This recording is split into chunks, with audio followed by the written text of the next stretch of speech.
able to verify if that was a conviction, but certainly there was a confinement in conjunction with that arrest.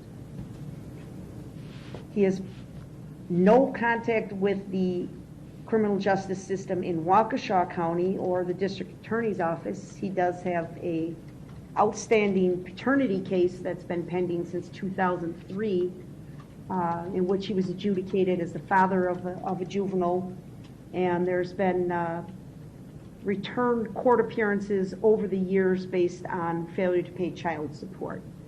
The court should know that a warrant or capias was issued for Mr. Brooks in this paternity case on at least 8 occasions.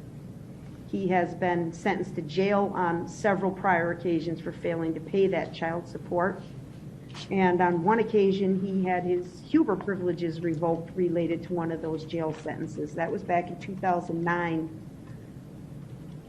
Most recently, there was a warrant issued for his arrest in that non-support civil case on August 2 of 2021.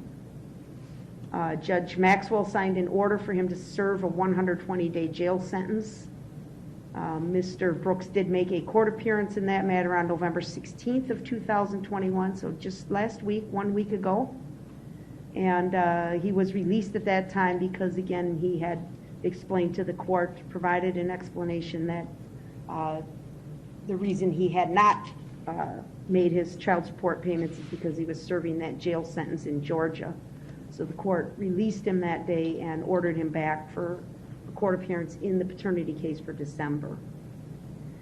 So Judge, just based on his prior record, we obviously have very significant concerns about Mr. Brooks' flight history and willingness to obey the orders of the court. But we have to factor in, obviously, the allegations in this case as well. And obviously, I don't need to state Mr. Brooks is facing 5 consecutive life sentences if he's convicted on all counts in this complaint. I wish to notify the court, sadly, that today we learned of another death of a child related to this case. We do expect a 6th count for first-degree intentional homicide to be issued or added, to this case. I can advise the court that I am aware, I've been made aware through investigators that there are other individuals in critical condition. I think we've remarked on the number of actual injured parties in our complaint. It exceeds 60 people. There's a number of other charges that we are reviewing and considering, but certainly, at the very least, we do intend to file a 6th count of intentional homicide, maybe Friday or maybe early next week, depending on when we can accomplish that. Certainly, if we have any other deaths resulting from this incident, additional counts of homicide will be filed. We didn't charge bail jumping. Obviously, we could have. We have focused our efforts to date on the immediate concern, and that involves the loss of life that is alleged to have occurred through the conduct of Mr. Brooks.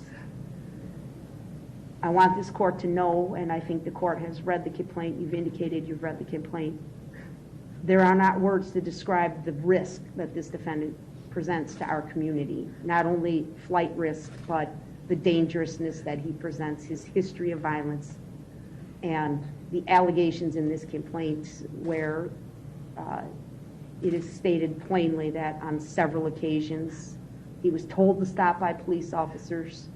They risked their own safety to try and step in front of the car to stop him.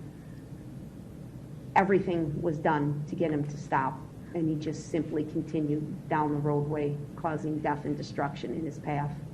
So I am advocating for a significant cash bail, Your Honor. I'm asking for $5 million cash bail. I know that's a large amount of money, but I think it is warranted on this history, and I think it's warranted when the court considers, if convicted, Mr. Brooks will spend the rest of his life in prison. Thank you. Thank you. Attorney Perry. Thank you, Commissioner. When this court determines what amount of monetary bail is reasonable and necessary to assure Mr. Brooks's appearance in court. I guess at today's hearing, the only thing I would add for the court's consideration is that Mr. Brooks is financially indigent, does qualify for public defender representation, and that individual circumstance must be taken into account.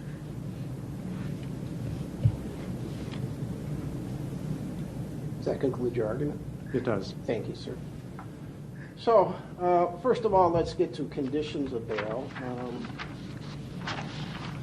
The monetary portion is called bail. There are conditions, though, in bail.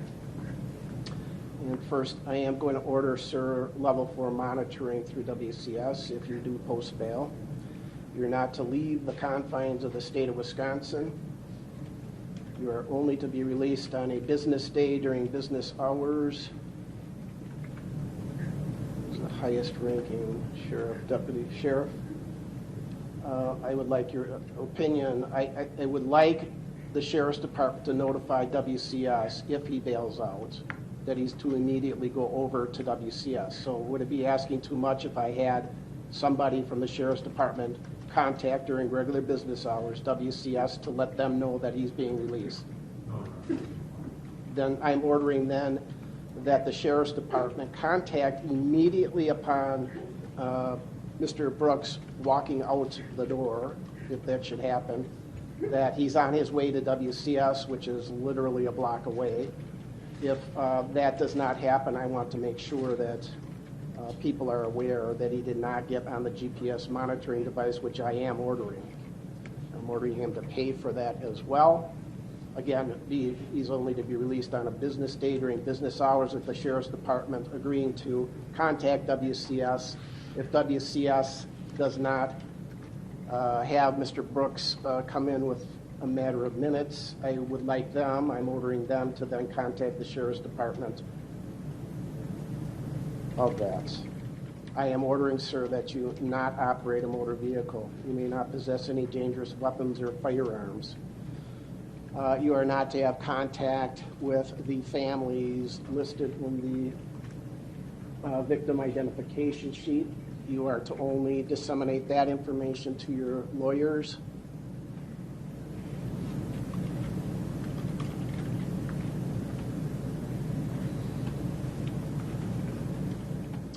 Those are all the conditions of bail. If you violate any condition of bail, including failing to return to court, separate bail jumping charges could be issued against you. In reviewing 969.01 of the Wisconsin statutes and 969.001 that talk about bail and release, the statute reads that there should be reasonable conditions designated to assure his or her appearance in court, Mr. Brooks, protect members of the community from serious bodily harm. And those are the conditions that I just laid out. That bail may be imposed at or after the initial appearance. There should be a reasonable basis to believe that bail is necessary to assure appearance in court. Some of the things to be considered by the court with the conditions of bail are the number and gravity of the offenses, the potential penalty the defendant faces, whether or not the allegations are violent in nature, the prior record of the defendant, character and strength of the evidence which has been presented to the court, whether the defendant is already on bail or subject to other release conditions in other pending cases, and whether or not there's any violations of those release conditions. In reviewing the criminal complaint, the allegations are such that I read that 2 detectives opined that this was an intentional act, that the vehicle seemed to swerve into individuals, actually at one point trying to avoid other vehicles. That the detectives, they're listed as Detective Casey and Detective Trusoni, who again opined that the actions they observed, in their opinion, were intentional. We now have 5 Attorney Opper informed us of a sixth, but that's not here before us today. 5 people that are deceased. We have a gentleman that has a huge background via multiple states. Just going through some of the Wisconsin cases, they're violent. We have substantial battery, DC, strangulation, suffocation, resisting. Pending cases, which the statute I just read references that I should consider: second degree, reckless endangering safety while armed, felon in possession of a firearm. Attorney Opper told me that the gun apparently was a stolen handgun. Those are allegations. He's out on bail on that. Also out on bail on the Milwaukee case ending 4596, where he's charged with second degree reckless endangering safety, disorderly conduct and battery, and resisting. And then we get into Nevada: battery, domestic violence, the sexual assault, the sex offender registration violation, and then the battery in Georgia. Other considerations are, on WCS, their report indicates level 4 monitoring, which is the highest level of monitoring that we have. And in that report, it does indicate there have been failures to appear other than 2 years old, and then sentenced to incarceration prior, yes. Current violent felony, yes. Or offense, yes. Pending charges at the time of this offense, yes. Prior misdemeanor convictions, yes. Prior felony convictions, yes. Prior violent conduct or conviction, yes. Prior violent convictions, 3 or more. So there have been missed court dates, although none in the past 2 years, but then we just heard about a rather significant duration of a 6-month stay in Georgia, in custody there. In the recitation by Attorney Opper, we have things that causes the court some pause for concern: resisting. Again, these are things that would cause me to feel that this gentleman does not follow rules very well. Orders of the court, orders of society, resisting an officer. There's a bail jump in 2012. There's a bail jump charged in the 4596 case. There is in the 2550 case, again, the felon in possession of a firearm.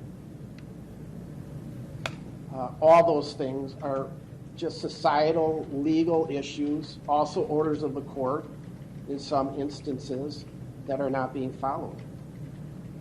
While out on bail on 2 rather significant allegations, we are now faced with 5 counts of first-degree intentional homicide.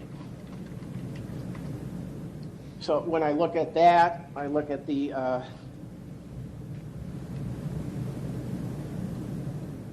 gravity of the offenses, the maximum possible penalties as the statute allows for, likelihood of incarceration, which, if you're found guilty of 1 or more of these, even 1, would put you in prison for the rest of your life. I believe you are a flight risk. There's failure to follow court orders. This allegation, although the motive is not known, I'm not entitled to know what that is, but it looks like there was either panic or whatever, or an intentional act for whatever reason. You don't do well under pressure. The Milwaukee County case talks about, as Attorney Opper indicated, you using a vehicle to run over another person with your vehicle. So you don't respond well to what is common sense within our community, our society. So based on that,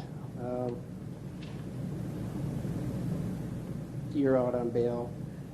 Those smallish bails that you were out on didn't do very well. Before I forget, there is Marcy's Law. I understand that although there are, the statute in the Constitution now defines deceased victims to allow for family members to speak. So Attorney Opper, I was told that nobody wishes to speak. We have a number of people from the families. And is that still your understanding? I'll just confirm that, Your Honor. Thank you. Yes, I'm getting confirmation. Nobody wishes to speak to the court at this time, but thank you for your I have one on your inquiry. right. So, ma'am, I'm sorry. I would ask that the victim witness individual from the DA's office see who this is without divulging who it is and what relation to what victim she is.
While that is being discussed, I neglected to order DNA be taken. The sample of your DNA, sir, has not been taken. I am ordering that now. It may be expunged if you meet the criterion under the Wisconsin statute.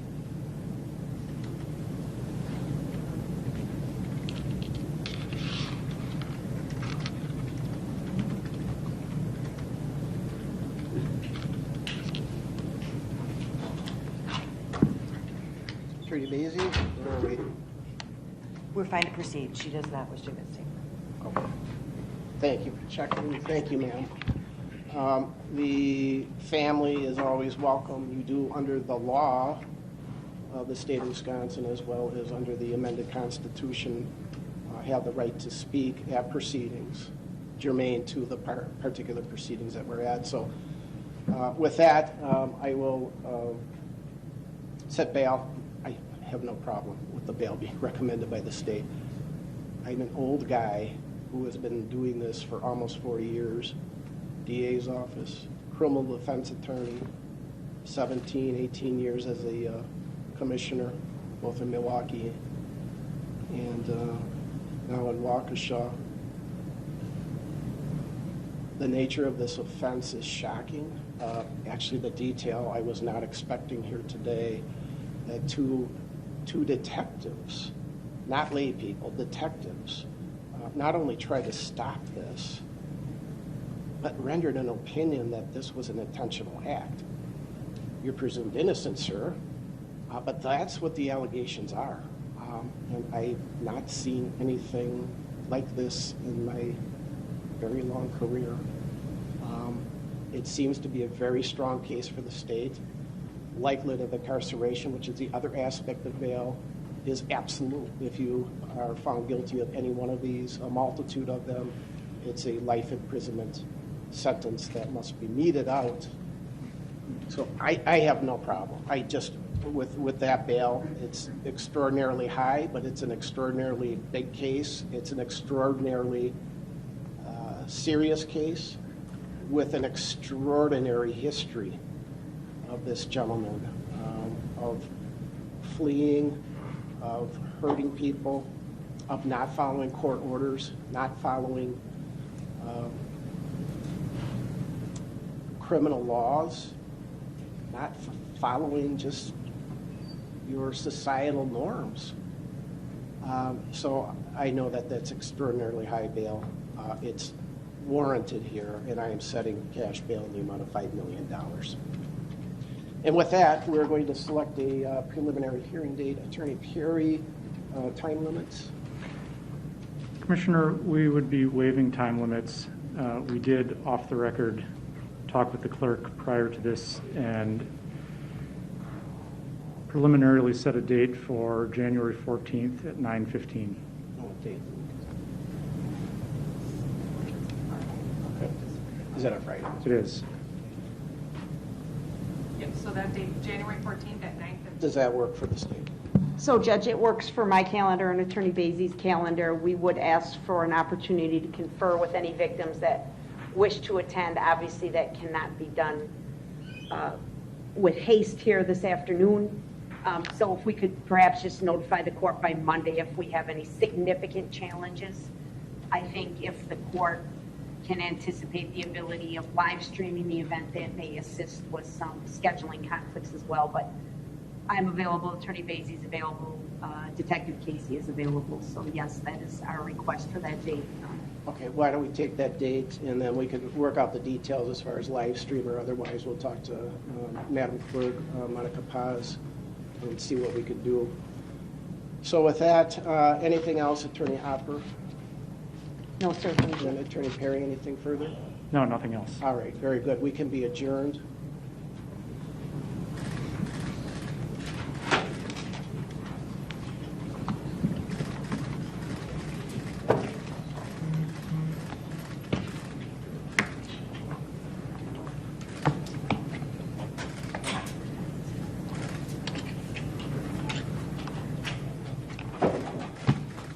So I do want to commend the audience. I know this is very highly emotional. I want to commend the defense for doing a fine job, as well as Attorney Hopper and Attorney Gazy. So folks, I know this was very difficult. You handled yourself very, very well. I would ask that you continue on in that vein. If you do choose to come to future court dates, you're always welcome back. I do appreciate how you all handled yourself today, so thank you very much. Thank you, Commissioner.